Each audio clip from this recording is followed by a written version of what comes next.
Dzień dobry, nazywam się Petr Worel a jestem českým historikem i pracujem jako profesor historii późnego średniowiecza i wczesnej nowożytności na Uniwersytecie w Pardubicach.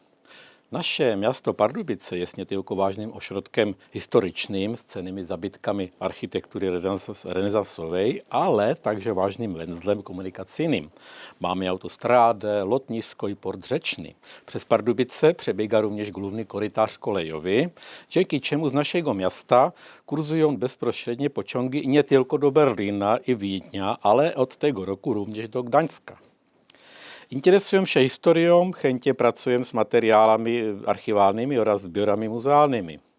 W młodości pełniłem funkcję kuratora dużej kolekcji numizmatycznej. Z tamtego okresu pochodzi ta książka wydana w języku czeskim w 2009 roku pod tytułem Srebro w europejskim obiegu pieniężnym w XVI i XVII wieku.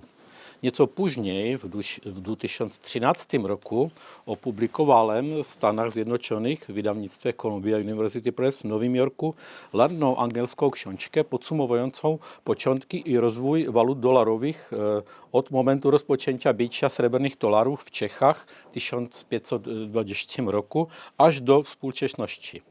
Książka ta ukazała się również w polskim tłumaczeniu w Toruniu w wydawnictwie pana Adama Marszalka. Kolejnym ważnym tematem moich długoletnich badań jest historia Europy w połowie XVI wieku, kiedy to doszło do wielkiego konfliktu zbrojnego, tzw. wojny szmalkalskiej. Niedawno opublikowałem pracę na temat w języku czeskim. Później znalazłem ważne, dotychczas nieznane źródła dotyczące tego tematu w papieskim archiwum w Rzymie.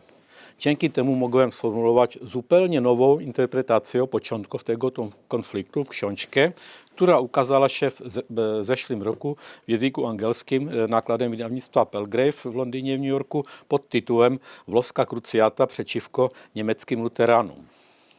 Trzecim ważnym tematem moich badań jest zadłużenie monarchii habsburskiej na początku XVII wieku oraz ogłoszona przez czeski Sejm Krajowy upadłość cesarza Macieja w 1615 roku, czyli utrata wartości rządowych obligacji, bankrut państwa.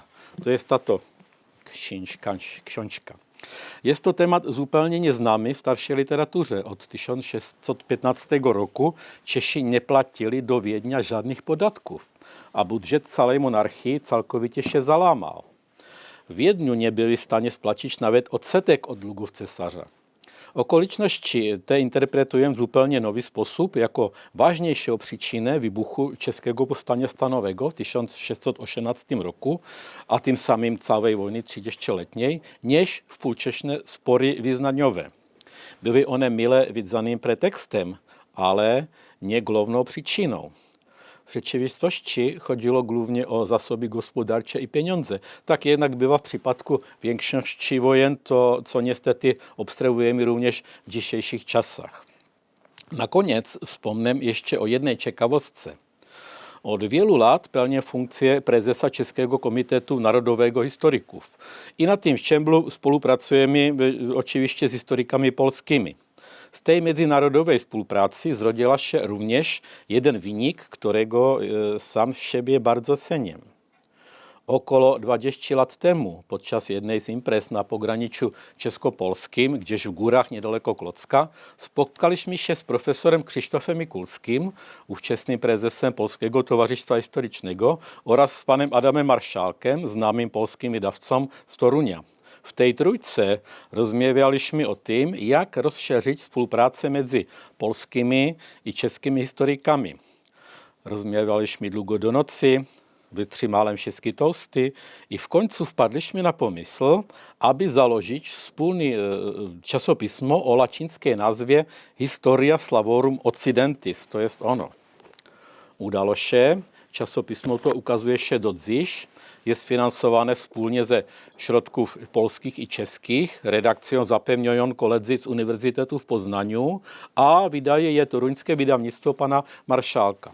W tym czasopismie można publikować swoje artykuły w języku polskim, czeskim, słowackim,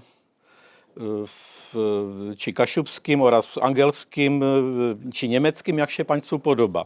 W polskim systemie oceny nauk i badań zajmuje ono dość wysoko pozycję, więc za publikację w tym czasopismie można zdobyć wiele polskich punktów naukowych. Doskonale wiem, jak ważne jest to dla środowiska akademickiego. Przez 8 lat odpowiadałem w naszym kraju za ogólnokrajową ewaluację, czyli ocenę wyników badań naukowych we wszystkich dziedzinach nauk humanistycznych w Urzędzie Rządu Republiki Czeskiej. Bardzo jednak cenię siebie to, że udało się faktycznie zrealizować ten pierwotny pomysł z naszej nocnej narady, a czasopismu to ukazuje się już od wielu lat. To ogólna zasada obowiązująca również w pracy historyka. Można mieć wiele dobrych pomysłów, ale jeśli nie włoży się w ich realizację mnóstwa pracy i czasu, to czasami pozostawa tylko pomysłami. Życzę Państwu, aby udało się Państwu również zrealizować swoje wspaniałe pomysły. Pozdrawiam serdecznie. Do widzenia.